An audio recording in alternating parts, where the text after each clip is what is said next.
So guys, this is the owner of Landmark. The business we all know was destroyed by the Tinubu's government when they wanted to start building the high coastal way in Lagos.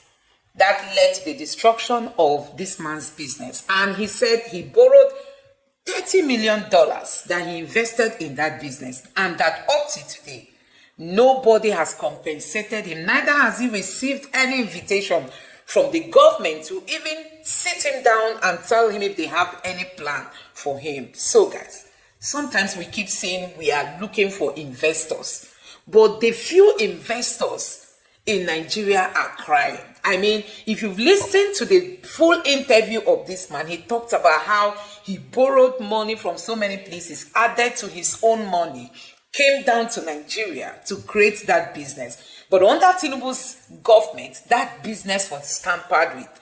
And to the shocking of Nigerians on Twitter, this man said he has not been compensated. I mean, a dime has not been given to him.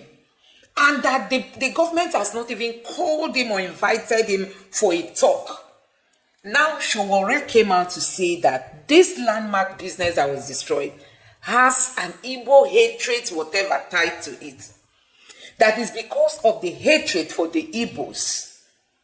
That was what led to the destruction of that business. It's not as if because they needed that particular portion of land indeed, but because of the hatred that the government of Nigeria, it didn't just start with Tinubu, but guess what?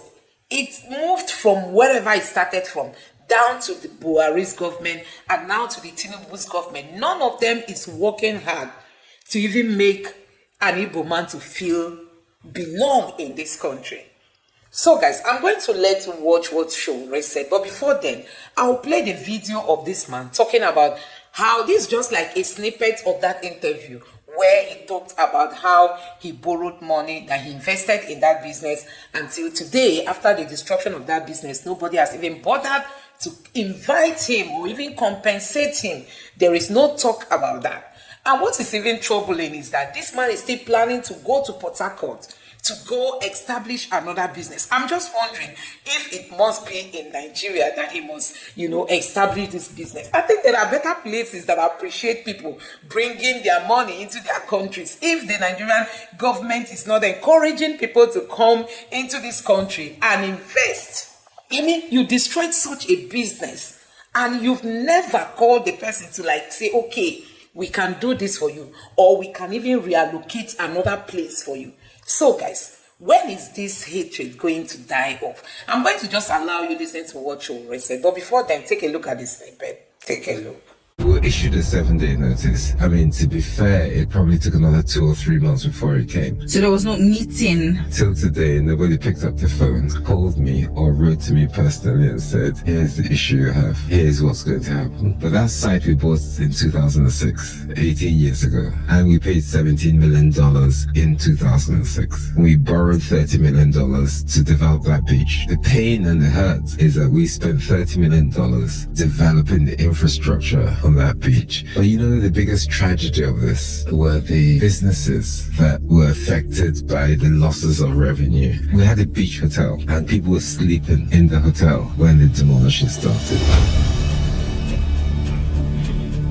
We didn't have time to take the fridges from the rooms, the TVs from the walls, the mattresses from the beds, the pictures on the walls. We didn't have time to take the plates from the kitchen. There were guests in the pool. There were over 160,000 members on the beach. And someone has decided, or a set of people have decided, that a road infrastructure project is more important than socio-economic activity along that 700-kilometer coastline. Look, unfortunately, it's the first kilometer.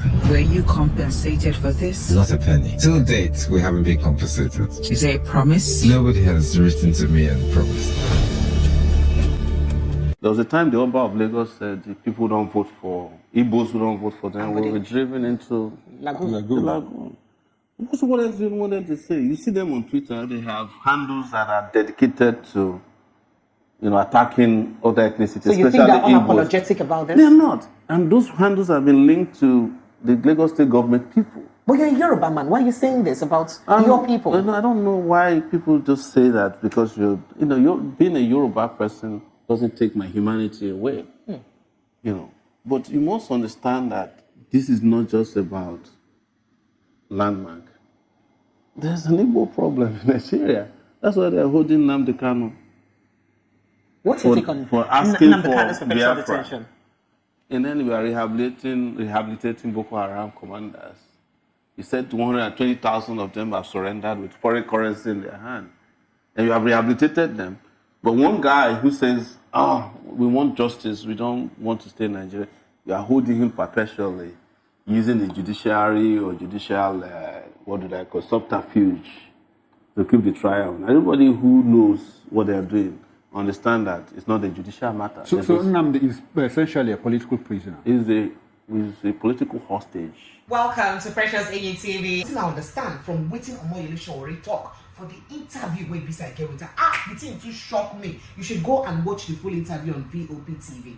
Well, I just make a plone as some excerpt of waiting in talk. You talk about the hatred for Igbophobia, how it be say anybody if you come across it, you be like say Nigeria never forgive Igbo for inside for them to dare say they won't leave Nigeria. Say Nigeria never forgive them. He talk that one, he can't talk of a lot of other things. Talk about corruption. Can't talk about how government is understand Nigeria well when I waiting make the defeats and use fighting so they distract us. Even give us scoop say maybe that for when they say president fall on inauguration day, President Tinubu fall on inauguration day. So if you not busy in for say maybe not just to give us content to talk about so that we go get distracted from the fuel subsidy way remove that day make people no go they shout.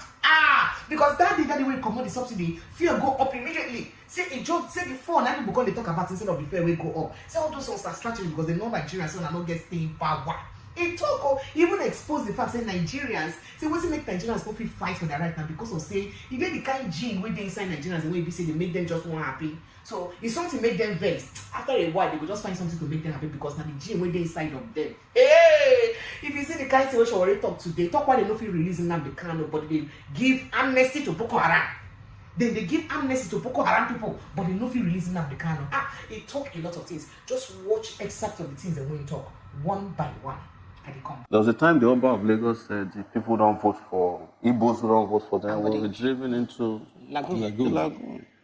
So what else do you want them to say? You see them on Twitter, they have handles that are dedicated to attacking other ethnicities. So you think they're unapologetic about this? They're not. And those handles have been linked to the Lagos state government people. But you're a Yoruba man. Why are you saying this about your people? I don't know why people just say that because you're being a Yoruba person doesn't take my humanity away. But you must understand that this is not just about landmark. There's an Igbo problem in Nigeria. That's why they're holding Nnamdi Kanu. What's your take on for asking Nnamdi Kanu's perpetual detention? And then we are rehabilitating Boko Haram commanders. He said 120,000 of them have surrendered with foreign currency in their hand. And you have rehabilitated them. But one guy who says, we want justice, we don't want to stay in Nigeria, you are holding him perpetually, using the judiciary or judicial, subterfuge to keep the trial. And everybody who knows what they are doing understand that it's not a judicial matter. So Nnamdi is essentially a political prisoner. He's a political hostage.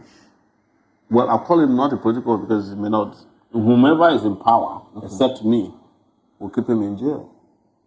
So do you think that Igbos generally are endangered species in Nigeria? Going back what you just narrated. That's the truth. Nigeria did not forgive Igbos since the end of the Civil War. What did they do? Because they challenged the real estate of the British called Nigeria. So, and they didn't forgive them since then.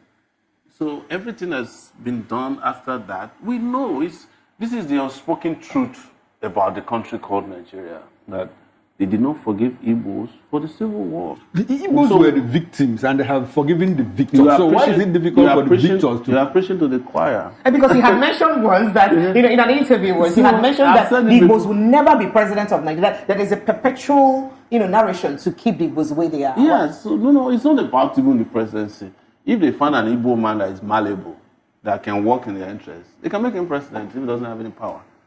You can be a president of... You can be a president of Nigeria and not have the powers of the president. When they wanted to destroy the landmark, who was the minister in charge? It's not an Igbo man. And Moka is Igbo speaking, also fighting an It's Igbo man. easier for them to use an Igbo man to carry out. If it was done by a Yoruba man, the uproar would have been worse. But you find an Igbo minister of works to help you demolish Igbo businessmen. Can't you see them? So it's easier that way. It's manipulation. It's how Nigeria manipulates people. But I'm not saying that if he was a Yoruba minister, he cannot demolish. They will do it too. It's easy. Anybody could have done it as long as there's an agreement to do it. Because beyond just ethnicity, there's also an elite conspiracy against Nigerian people. So an average poor person is endangered.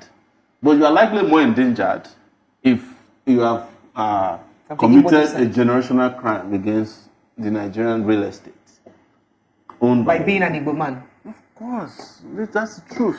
The inability of the previous government, Buhari, Jonathan, to remove fuel subsidy, and the ability of this current government, the president, to remove that subsidy, doesn't it show some kind of political will to do right? It's not the political. It's not political will. Where others fear to trade here. No, it's not political will. See, why people like Tinubu are dangerous is that they have been in this game for a long time. And I said they are very dangerous people because they have been involved in everything. They were in the opposition. They have been in government before. So they understand the weakness of Nigerian people. That was why the day he removed subsidy was when nobody was watching. The day everybody was watching but not paying attention, which was the day of his inauguration. And I won't be surprised that him falling on that day was programmed to distract attention. They created content for people. Oh, Tinubu just fell, Yakata. But he did the worst thing that could happen to the economy of the people. Was it only content? Because fuel immediately jumped from... No, I'm not saying that. A lot of people paid more attention to the fact that he fell.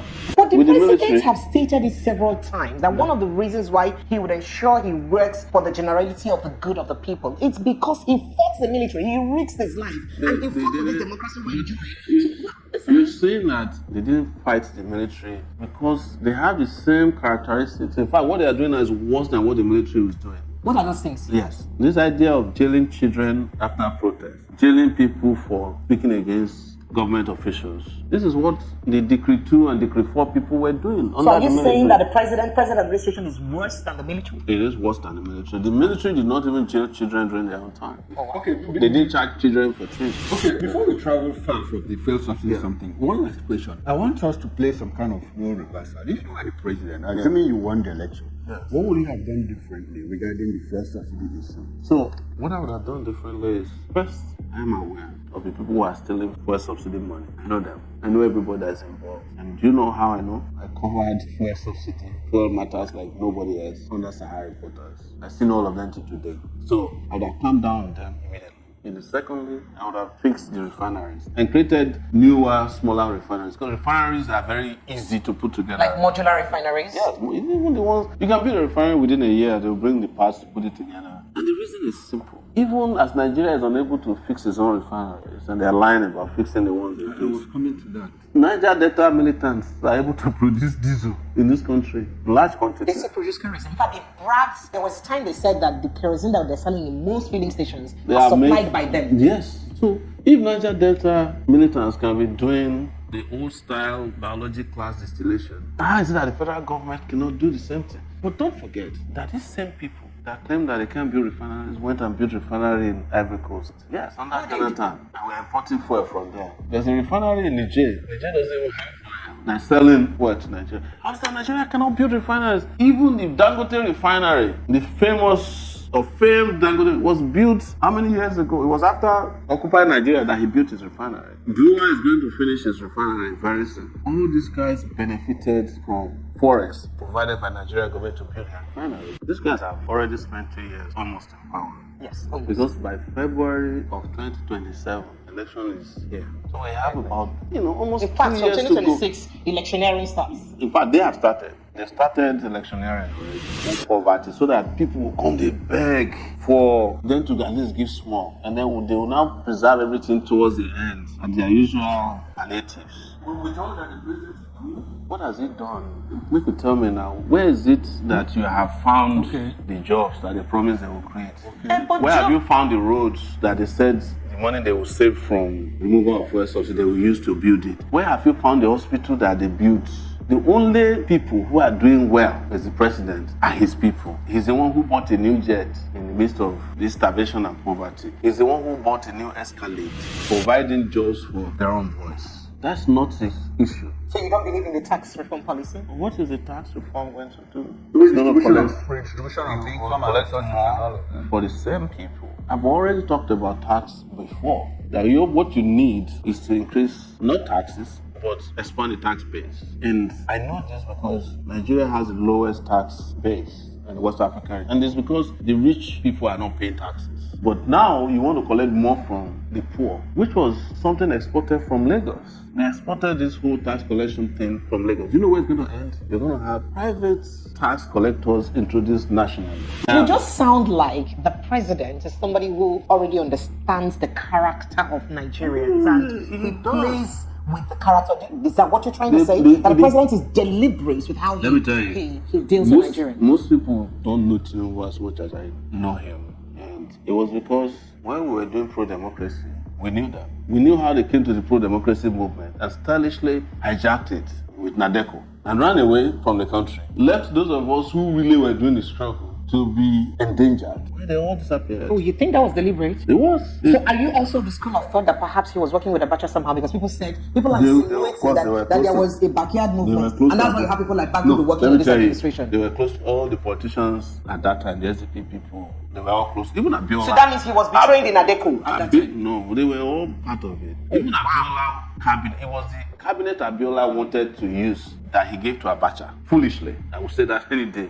Thinking that Abacha will hand over power to him. But there's nowhere in the world that people get power and hand it over to anybody. Not even a father will hand over power to their child except they are dying and they have no reason to keep on to power. So it's the same thing with all of them. Do you know how you understand what the game they were playing? When Abacha died, all these politicians went to meet with Abubakar. They did not ask after Abiola. Yes, we were in Lagos waiting for Abiola to be released. We saw them meeting with Abubakar. And when Abubakar took over power and handed over power, they were his greatest friends. There is a deliberate impoverishment of the Nigerian people. That is what, what did removal of fuel subsidy do to you? Governors are getting more money. Yes.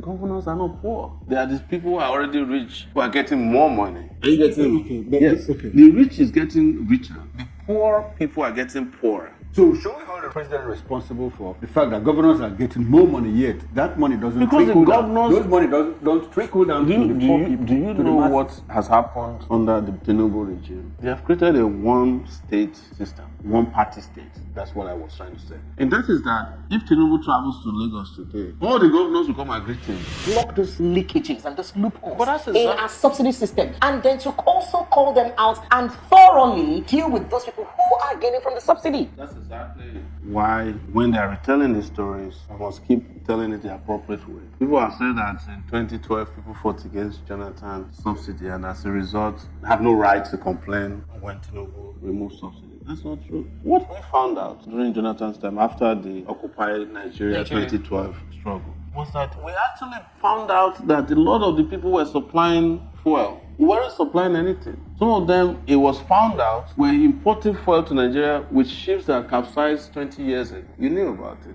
Some were importing water and claiming. So the port became a place for racket. All of them were arrested, or some of them were arrested. They probably arrested the small boys. But go and ask today what happened to them. Was anybody jailed? Oh my. You hear all the explosive things so it be say Omoyole Sowore talk. It shock you? Well, it not to shock me because some of us who did the media most of these things, if we don't hear them before, not be the first time and all that. But it is surprising. Say it be like say we no get hope, especially some things where you talk about election, where you talk say election no go hold for 2027. Say na selection go hold. Now you talk and no be me. Sowore talk. He say na selection go hold. Say you know why? Say look at the key people them will be say parasitas will go hold election. The INEC, we look at the judiciary. Say President Bola Ahmed Tinubu appoint Supreme Court justices. Say now they won't come sit down on top of the election matter. They will come judge against them. Secondly, say if you notice these people them will be say they use fill up the people who don't come up for inside INEC offices. Say most of them are card carrying members of ABC. So see if people won't begin shout about the success of 2027 elections, say now. If you not shout now, make them change those things that we be say they don't really do now. Then be say election no go take place at all for 2027. Make una no worry on ourselves because na selection and I will just make noise and it will continue like that. Okay? You're gonna ask yourself, now so we go the day for this country. I'm waiting she already talk today, it blow my mind. And I'm waiting make I give on some of the parts where you say he talk. And I will go watch VOP TV live on top of on our YouTube to check the details of that interview from beginning to end. Look on watch them. But for the ones the one I don't hear so far, tell me how on a text here, how these things and when you talk do you for body. You feel say the things when you talk not true. If not true, really, how you really feel about them. I would really like to take your thoughts and reactions on these things when you talk. Thank you so much for coming. Drop your comments, drop your thoughts and reactions on that. I would wait to hear from you. Thank you. Bye. So guys, you've heard what Sowore said. I'm just wondering why on earth will the federal government keep holding Nnamdi Kanu when they know that this is causing a whole lot of security gap in the southeast. I'm just wondering why the government of the day will release Boko Haram fighters, will release bandits, grant them amnesty, grant them rehabilitation, give them money to go start their lives. And you are holding somebody because he's asking for secession. You are holding somebody because he made some statements in his videos. If not, we know that Nnamdi Kanu has never killed anybody. You know that Nnamdi Kanu is not like all these guys in the north. Why are you keeping him? That is where the Igbo factor comes to play. Being an Igbo in this Nigeria is a tough thing. Let's be sincere, you know. Sometimes we try to avoid all these kind of videos so that people don't think you want this country to segregate. See, left for me, I am a pro-Nigerian person. I want a one united Nigeria. But when you look at the way the Igbos are being treated, sometimes you begin to ask yourself, what is happening in a country you were giving birth to, a country you came from? You are being seen as if you don't even want being a part and parcel in that country.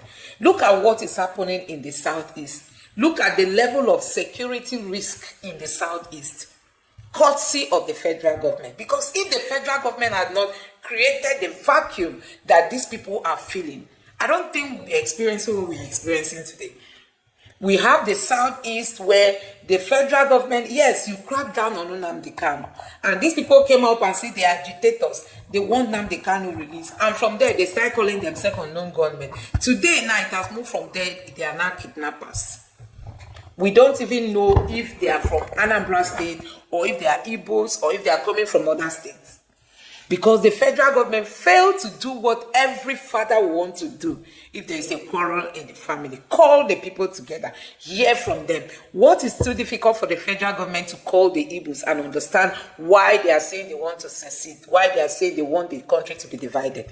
It's not a big tax. Now, this man's business was destroyed because he is an Igbo man. How can an Igbo man own such a business in Lagos? They now went ahead to destroy his business. Today, he's saying that not even a dime. But I just love the resilience of this man. This is just a business mogul. I mean, when I hear him talk about the amount, it's not just his $30. If you've listened to the interview he granted when his property was newly destroyed, you will hear how much he said he invested in that business. You will shout. And then till today, he's still talking about investing in Nigeria. My question is, must you invest in Nigeria? That's the question. So guys, let me know what you think about all this in the comment section below. Please don't forget to subscribe to the channel and turn on the notification bell. Thank you.